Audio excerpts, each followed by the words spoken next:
So last week, I had posted a question tag on my Instagram asking my subscribers for any questions that they had. There were a number of responses and I thought to turn them into a series in my vlogs. So welcome to episode 1 of Conversations with Valerie. So here goes our first dilemma.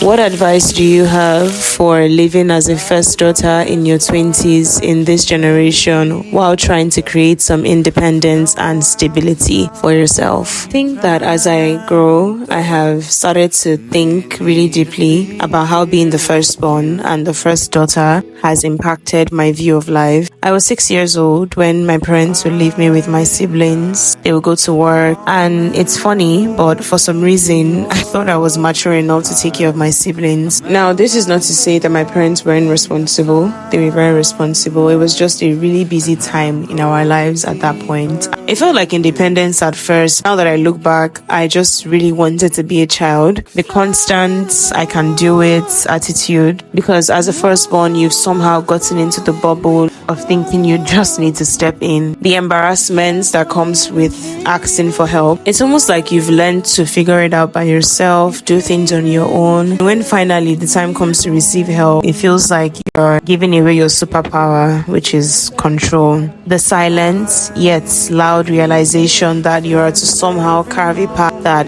you are only trying to understand for your siblings to follow. The random outburst of anger. They say you shout a lot, but actually, indeed you do. But if you dig deeply, it's actually the years of carrying a burden that you were never designed to carry. The constant guilt of not being enough, and so you force waters to flow when your cup is empty, just to ensure that your siblings and those around you have something to drink. I can't count how many times I have prayed and wished that I wasn't the first one. Maybe I wish I had an elder brother or someone who could hold my hands and take away the burden that is sometimes and most of the times unspoken of and unrecognized.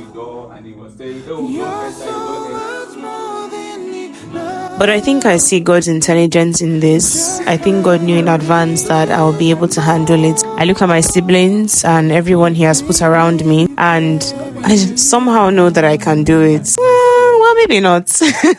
But not because I can, because I have Jesus carrying it for me. And I now see that when God is the one carrying it for me, everything suddenly feels lighter. And even if I do struggle to give Him control, I'm glad to know that Psalm 103 verse 11 says that the Lord is compassionate and merciful. He's slow to get angry and He's filled with unfailing love. So to answer your question, control, I think I'll have to come back to this. But hey, thank you to the person who sent this question. I think it healed a part of me also.